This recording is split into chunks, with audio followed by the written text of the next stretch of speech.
아침 뉴스 브리핑 시작합니다. 지금 시각은 2023년 5월 25일 목요일 아침 7시 20분을 막 지나고 있습니다. 오늘 아침 뉴스 브리핑의 제목을 여러분께 보여드립니다. 대법관 출신은 1년에 100억을 벌 수 있다. 국민을 등쳐먹은 돈이다.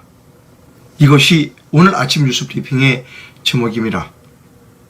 여러분, 저 시작하기에 앞서서 구독 좀 눌러주십시오 하고 부탁을 드리고 있습니다.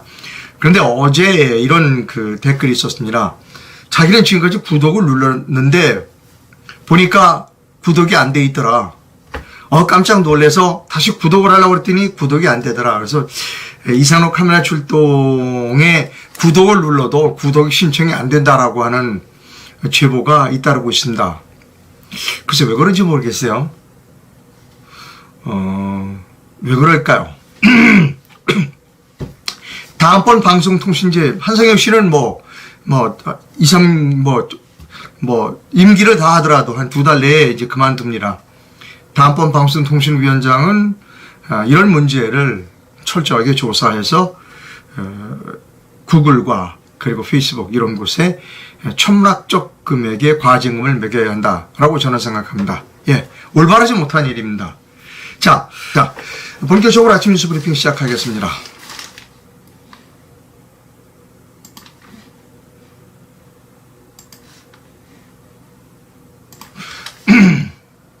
오늘 거의 모든 신문이 다 났어요. 채용비리 의혹에 박지원과 서훈을 압수수색했다. 박지원과 서훈 전 국정원장의 채용비리 의혹에 대해 경찰이 본격 수사에 착수했다. 서울경찰청 반부패 공공범죄수사대는 24일 오전 두 사람의 자택, 서울 내곡동 국정원의 국정원장 비서실장과 기획조정실 등을 압수수색했다고 밝혔습니다. 글쎄요, 이런 페이스북에 이런 글이 있습니다. 여러분께 보여드립니다. 아주 이분이 표현을 잘했어요. 제가 하고 싶은 이야기를 페이스북에서 이분이 해주셨습니다. 대신 읽어드릴게요. 이겁니다, 여러분. 아니, 무슨 놈의 나라가 1년 내내 압수수색만 하냐. 도대체 결과는 언제 나오냐. 제가 볼 때 윤석열 정부에서 압수수색 당한 사람 엄청나게 많습니다. 근데 결과는 없어. 무슨 나라가 1년 내내 압수수색만 하고 결과는 내놓지 않는 나라. 그것도 좀 희한합니다. 이제 우리가 누구 압수수색했다 별로 감흥이 없어요. 결과는 안 나오니까. 여러분, 이게 국민의 민심이라는 거를 윤석열 정부는 인식해야 한다는 걸, 알아야 한다는 겁니다. 자, 다음 뉴스 할게요.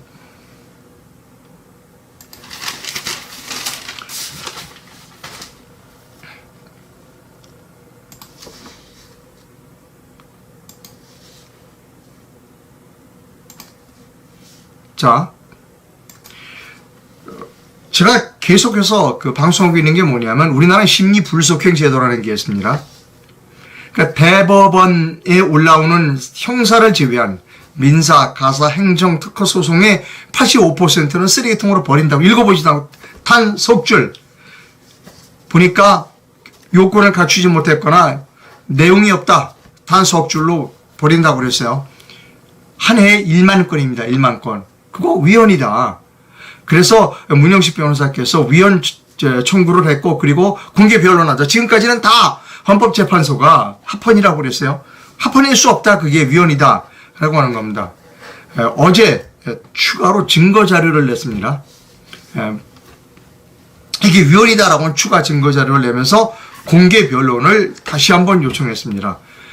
어제 헌법재판소에 낸 공개 자료, 그동안에 여러 심리불속행제에 관해서 여러 사람들이 말했던 것들을 정리해서 보냈습니다. 차분하게 여러분 읽어드립니다. 자, 헌법재판소에 어제 새롭게 제출한 증거입니다. 자,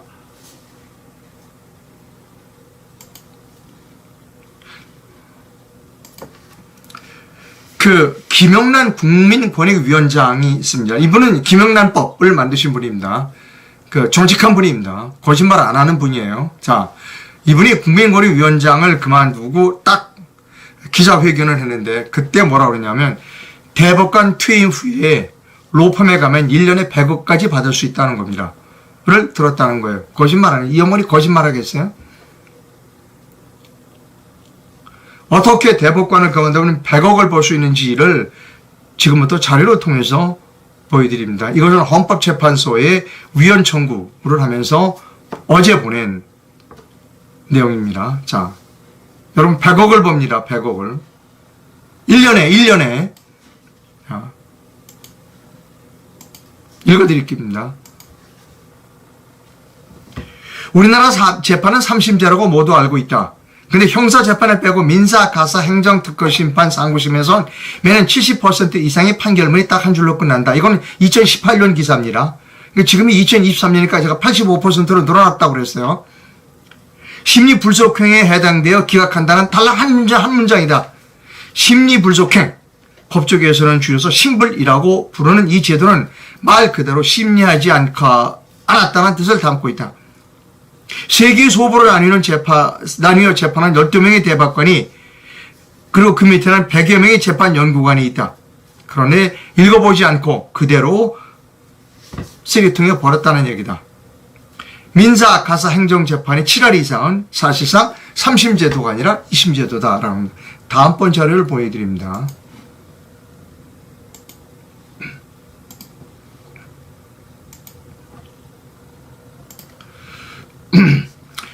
법제사법위원회 소속 금태섭 더불어민주당 의원을 통해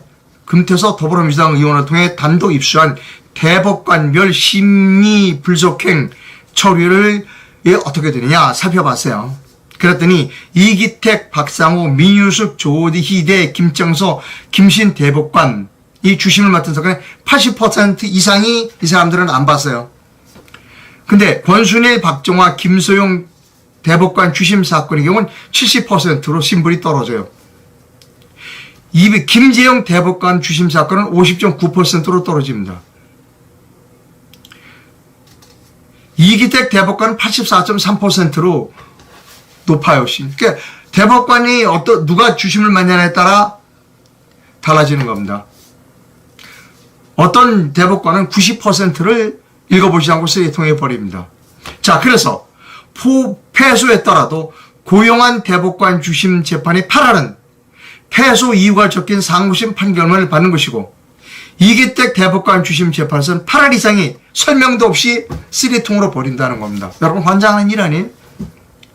변호사 비용 들여 인지대 붙었어. 근데 내가 왜 쓰레기통으로 버린지도 몰라. 이기택 대법관 주심에서는 8할 1할이 설명 왜 내가 쓰레기통으로 들어가야 되는지도 모르고 들어가. 그 다음 갑니다. 그 다음에요.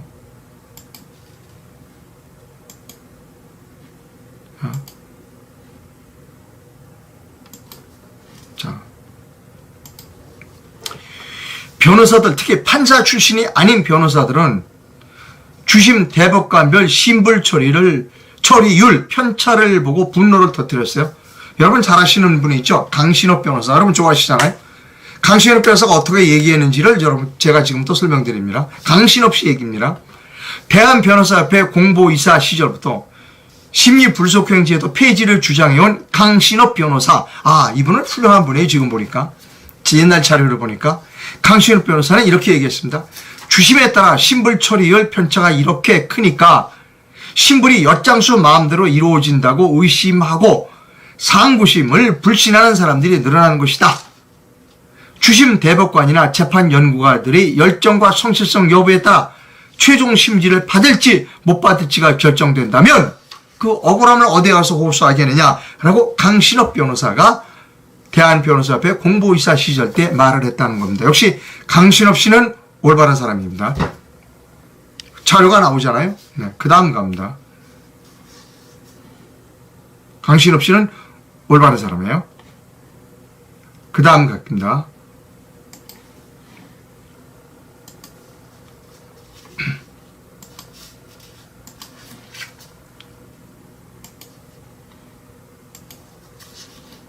자, 김규환 전 서울지방변호사회 회장도 이렇게 얘기했었어요.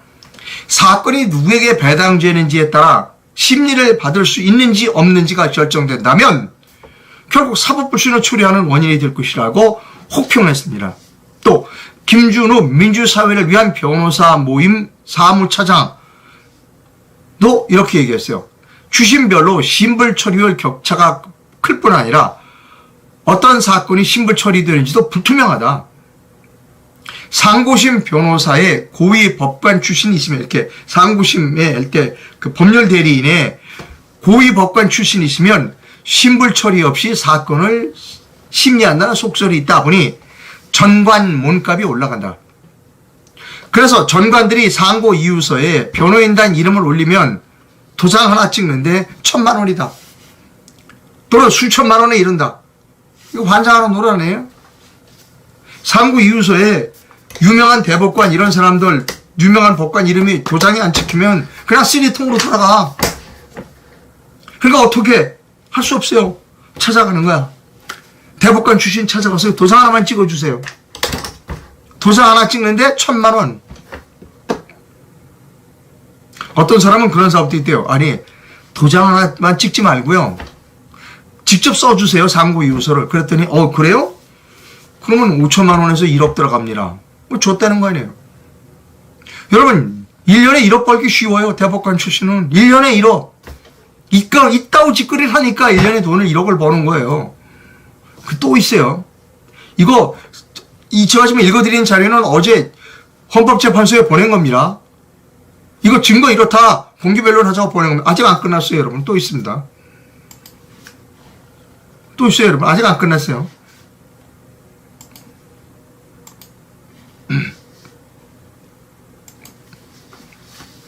동아일보는 변호사 영업을 하고 있는 대법관 출신 41명, 대법관 출신 41명을 조사했어요, 동아일보가. 그러니까 41명이 선임계를 낸 상고심 사건 중 지난해 선고된 사건문 판결문 399건을 입수해서 전수조사했습니다. 동아일보가 일을 하긴 했네요. 그 결과 사건을 많이 수임한 상위 7명이 399건이 68.9%인 275건을 수임했습니다. 상위 7명이 다른 대법관 출신 변호사 34명이 수임한 124건이 2배다 하는 거야. 그러니까 상고심에 가려면, 대법원에 가려면 여러분, 대법관 출신 변호사 아니면 쓰지 말아야 돼요. 쓰레기통에 들어간다니까. 상고심 대법원에다가 상고심 재판시간 여기 대법관 출신 하나 이름을 넣어서 도장을 꽝 찍어야 돼. 1,000만 원. 좀 자세히 써서 5천만 원. 더 자세히 1억이에요. 그거 아니면 안 받아. 그러니까 어떻게 해? 무조건 대법관 출신 변호사를 가는 거예요. 전관. 자, 대법관 출신 변호사들이 수임료는 보통 다른 변호사 수임료의 최대 수십 배에 달합니다. 수십 배. 그래서 제왕적 전관들이 대법원 경력으로 수임료와 상고 이유서에 찍는 도장값을 받아가는 것이다. 실제 변론은 안 해. 도장 하나 찍는데 1,000만 원 또는 5천만 원 또는 1억. 그래서 변호사 사무실이 많은 서울 일대에서는 제왕적 전관들의 도장값이 보통 3천만 원에서 5천만 원 이야기가 있다는 거예요. 야, 기가 막히네.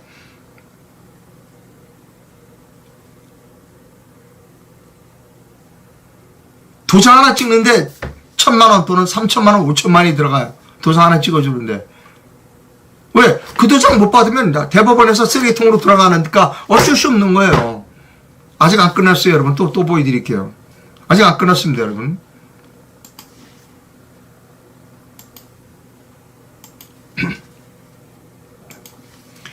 헌법은 신속한 재판을 받을 권리가 국민의 권리로 명시되어 있지만 현실은 딴판이다.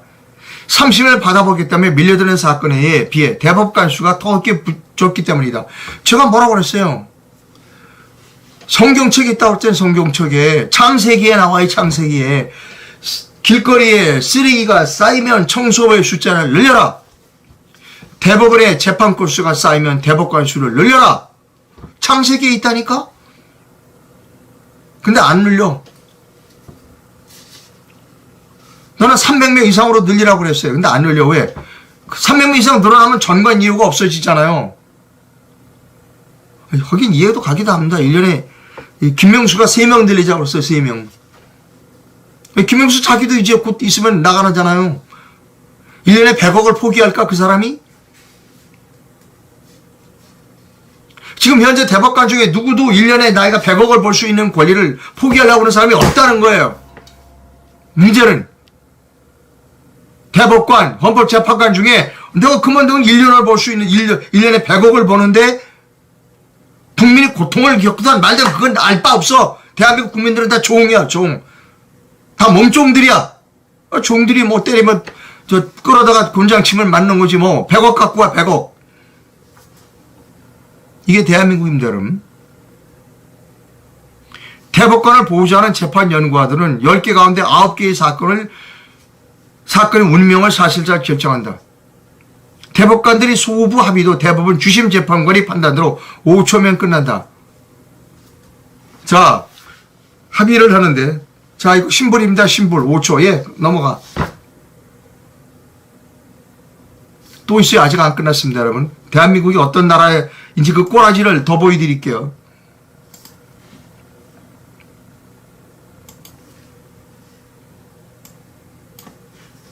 여기 있어요.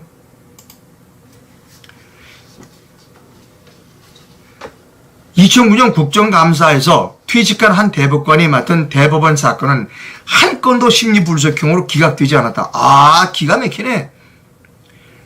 85%가 쓰레기통으로 들어가는데 어떤 대법관이 맡은 사건은 한 건도 쓰레기통에 안 가서, 야, 그 사람은 한 200억 벌었겠네, 1년에.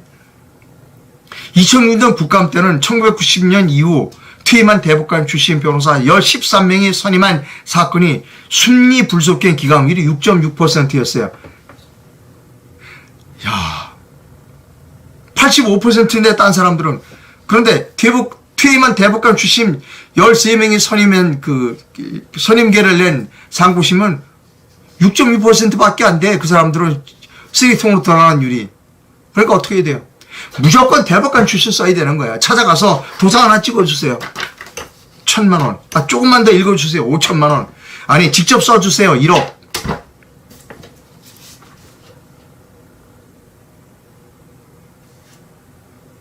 일반 상고 사건은 65%가 심리불속형으로 기각되는데도 전직 대법관이 선임되면 거의 기각되지 않고 대법관 심리를 받을 수 있다는 점이 입증됐다. 이 통계는, 이 자료는 좀 오래된 겁니다. 2006년이니까 지금 23년에는 85%까지 올라갔어요. 이러다 보니 당사자들은 퇴임 대법관 이름을 변호인단에 올려야 심리불속형 관문을 통과할 수 있다고 믿게 돼 비싼 수임료를 내어가며 전직 대법관을 찾을 수밖에 없다. 전관 이유의 핵심이 대법원이 전직 대법관이다. 대법관 이유다. 자, 그래서 아까 얘기했죠. 김영란 국민권익위원장이 뭐라 그랬어요? 지난달 기자간담회에서 대법관 퇴임 후 로펌에 가면 1년에 100억 원까지 받을 수 있다는 이야기가 나왔다. 들었다고 그랬어요. 아까 보여드렸잖아요. 대법관 퇴임 후 로펌에 가면 1년에 100억까지 받을 수 있다는 이야기를 들었다. 이 양반 거짓말할 사람 아니에요, 여러분. 김영란법 만든 사람이야, 이분. 아직 안 끝났어요, 여러분. 대한민국의 꼬라지를 보는 거 아직 안 끝났습니다. 또 있어요. 이거 헌법재판소에 어제 보낸 거예요. 공개 변론하게 해달라고.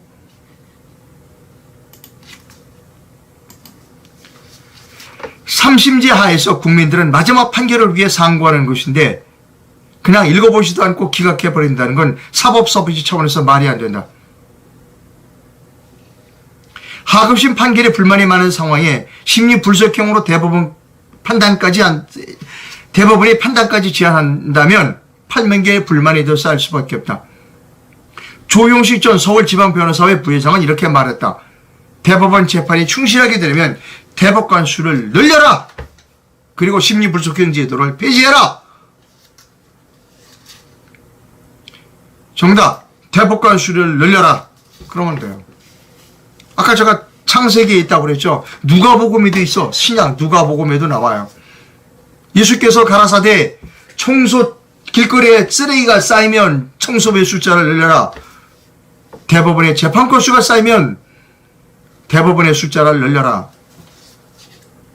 그러면 내 모든 문제가 해결돼. 근데 못하는 이유는 뭐냐? 그렇게 되면 전관 이유를 받을 수 있는 기회를 박탈당하잖아. 1년에 100억을, 김명수도 내가 1년에 100억을 포기해야 돼. 민유숙 이런 사람 다 1년에 100억을 포기해야 돼. 하겠냐고 그 사람들이. 대법원 숫자 늘리자고 그러겠냐고 대법관 숫자를. 그래서 대한민국은 안 되는 거예요 여러분. 이거 헌법재판소는 지금까지 합헌이래 합헌. 이게 합헌이에요 여러분 국민 여러분. 이거 폭동납니다. 폭동나요. 이거 시민혁명 납니다. 우리가 시민폭동, 혁명을 막고자 민주주의 제도를 택한 거예요. 그때 이 뭐야? 이거 완전히 우리 대한민국 국민은 종이고 노예잖아요. 여러분 이거 분노해야 합니다. 아니면 방법이 있어요 여러분. 또 하나 방법 뭐냐면 여러분도 자녀도 법대 보내가지고 대법관 만드세요. 그러면 1년에 100억 번대 돼요. 여러분 이게 나라예요? 이게 국가입니까? 윤석열 대통령 이거 모를 것 같아요? 그 사람들 사법 출신인데 검사 출신인데 이건 모를 것 같아. 다 알아요 윤석열 대통령도. 그 양반 지금 밖으로 따라하면서 멋있게 노래도 부르고 해. 미국 가서 영어 노래도 하고 뭐 상하원 가서 합동 연설도 하고. 나쁘다는 거 아니에요. 정작 해야 할 일은 이런 데 있다는 겁니다. 여러분 분노해야 돼요. 그리고 헌법재판소는요. 국민들이 분노해서 당신들을 그 다음 얘기는 안 하겠습니다. 헌법재판소는 빨리 공개 변론을 받아주시기를 부탁드립니다. 욕하지 않는 게 다행이에요 지금. 이게 합법이에요 이게? 이게 합법이에요 이게? 다음 뉴스요.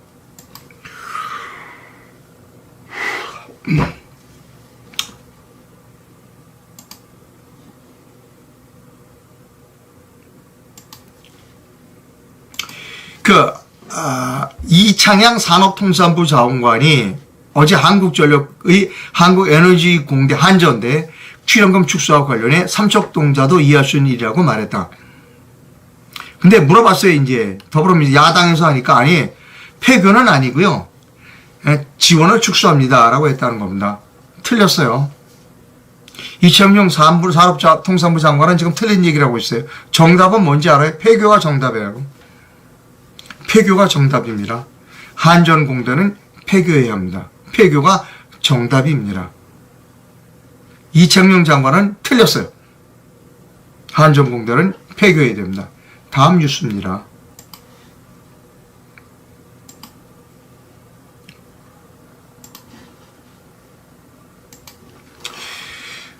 저는 서울시의 오세훈 시장을 이해할 수 없습니다. 여의도에 72층이 넘는 건물이 가능해진다.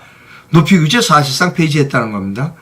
서울 여의도 금융중심지 안에 용적률이 최고 1200%까지 허용된다. 또 높이 규제도 사실상 폐지된다는 거예요. 서울시는 동여의도 일대를 대상으로 이런 내용을 담은 여의도 금융중심 지구단위 기획을 수립해 25일부터 열람 공고에 들어간다는 겁니다. 제가 서울시 오세훈 시장한테 좀 여쭤보고 싶어요. 아니 왜 여의도만 고층 빌딩을 허락해? 아니 강북에 해주면 안 돼? 강북에 하면 안 돼? 강북에는 왜 용적률 규제 폐지하면 안 돼요? 하겠다는데 해줘요. 크게 개발해서 건물 올리겠다는데 해줘요. 그러면 주택 엄청나게 늘어나요. 근데 왜 막아요? 아니 동경 보세요. 동경. 아니 왜 여의도만 해줘? 지금 집 없다고 난리 치는데. 강북에 강북에 가면 아직도 열악한 환경 많아요. 거기에 개발을 찔딱찔딱 할 게 아니라 대규모 개발을 하게 해야죠. 대규모 개발을 하는 거에 인센티브를 줘야 돼요.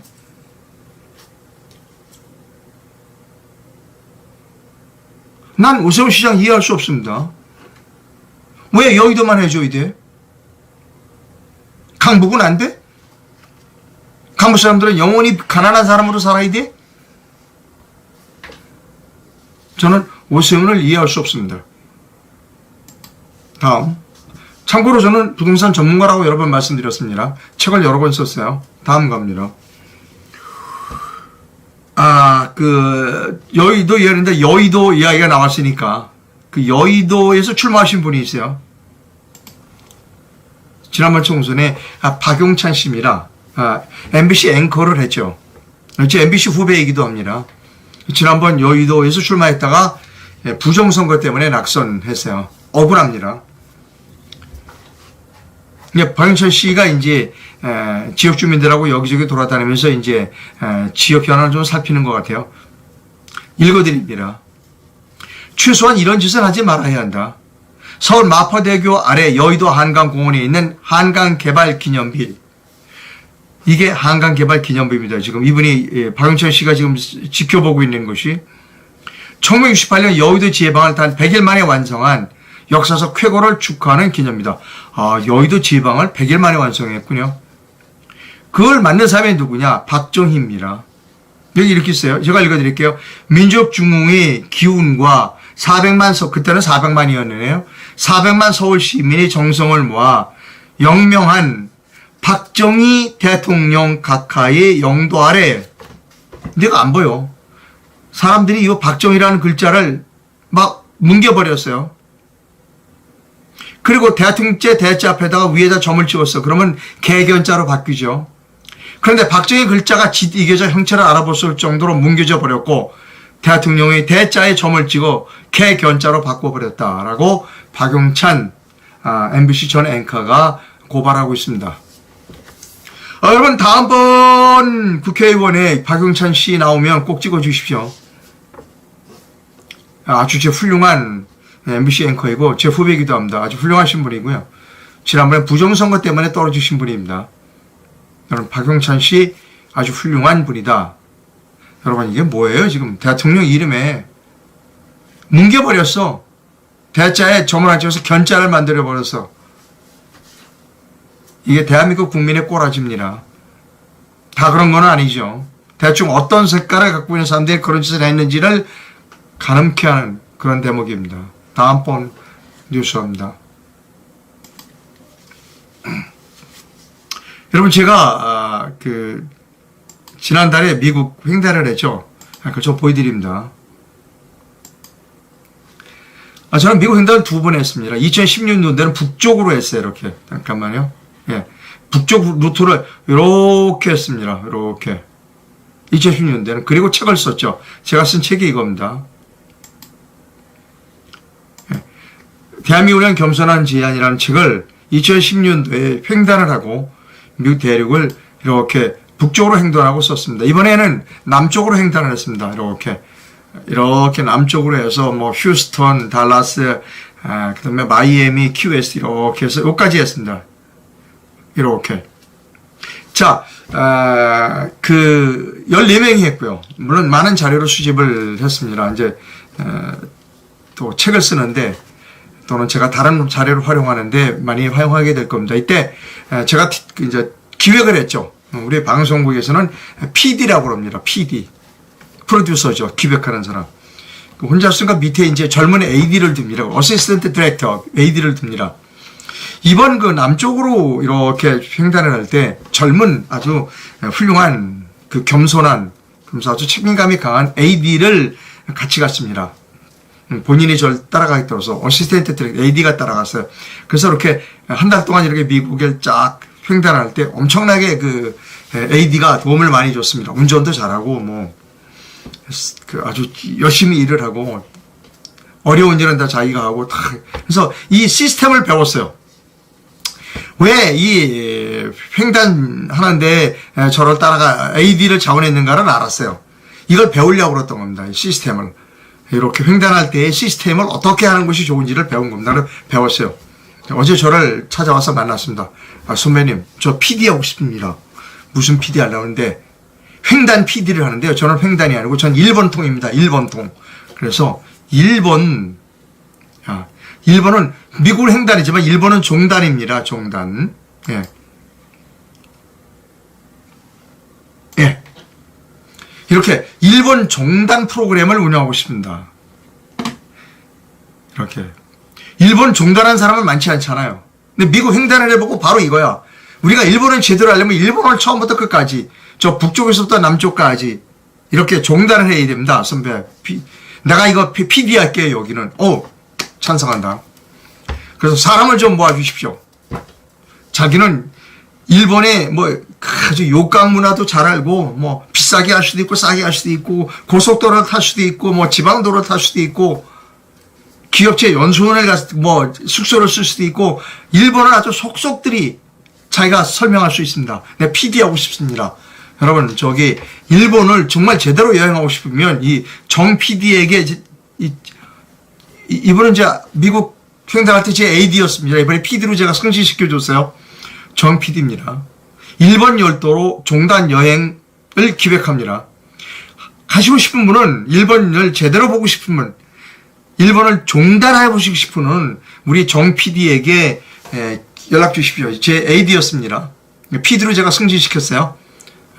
그래서 이 전화번호가 있습니다. 이 전화를 해서 짜세요, 여행을. 뭐 일주일 동안 하겠다, 열흘 동안 하겠다, 뭐 돈은 요거밖에 안 된다, 다 기획에 응해드릴 수 있습니다. 아주 훌륭한 제 AD입니다. 정 PD. 이제 제가 PD로 승진했으면 지켜줬습니다. 일본 종단을 기획하겠다. 일본의 속속들이 아주 재미있고 아주 유익하고 의미 있는 여행을 만들어주겠다. 정 PD고 제 AD입니다. 여러분, 제 AD 좀 도와주세요. 일본 열도 종단 기획을 기획하는 정 PD에게 연락하시기 바랍니다.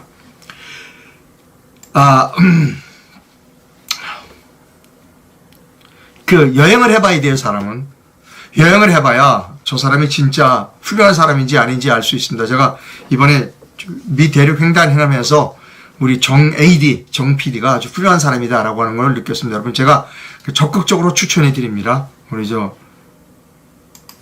PD. 일본을 기왕 저는 해보고 싶어요. 저도 일본은 여러 군데 갔다면 찔끔찔끔 갔다 왔지 종단을 해보지는 않았습니다. 여러분, 정 PD에게 한번 연락을 해서 제대로 된 일본 여행을 해보시기 바랍니다. 제가 승진시켰어요. 자, 다음입니다. 저는 독립 언론인입니다. 제가 옳다고 생각하는 바를 여러분께 설명드리고 말씀드립니다. 제 주장이 좀 강합니다. 그러나 저처럼 강하게 주장하는 사람이 필요합니다. 지금 대한민국에서 가장 중요한 것은 뭐냐? 이 사법 마피아의 카르텔을 깨는 겁니다. 이거 그대로 두면 망합니다. 조선이 망했다고, 사법제부터 때 망했다고 제가 여러 번 말씀드렸습니다. 지금 현재 국민이 재판 신청 85%를 읽어보지도 않고 쓰레기통으로 버리는 심리 불속 경제제도는 우연입니다. 헌법재판소는 더 이상 뭉개지 말고 공개 변론을 받아줘야 합니다. 이상로가 올바른 방송을 하고 있다고 생각하시면 국내에서 계시는 분 기업은행 계좌를, 해외에서는 페이팔 계좌를 이용해서 저에게 자그마한 금전적 후원을 해줄 수 있습니다. 물론 구독 부탁드리는데 구독이 잘 안 눌러진다고 그래요. 왜 그런지 모르겠습니다. 다음번 방송통신위원장은 반드시 이런 문제를 조사해서 처벌해야 합니다. 뻔뻔스러운 인간들 왜 구속 안 시키냐? 압수수색만 해. 우리나라는 압수수색만 해. 그 다음에는 없어. 그 다음 뭐가 나와야지. 대법관 없애고 AI 재판관을 도입해야 한다. 저도 지금 그런 생각을 합니다. 대법관이 뭐 필요해 이제? 아니, 읽어보지도 않고 어떻게 쓰레기통을 버릴 것 같으면 대법관이 뭐가 필요해?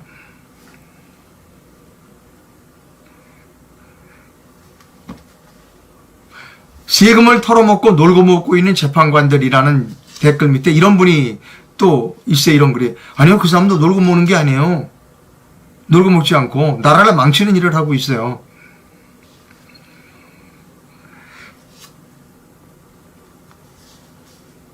자, 뭐 댓글이 많이 들어왔어요.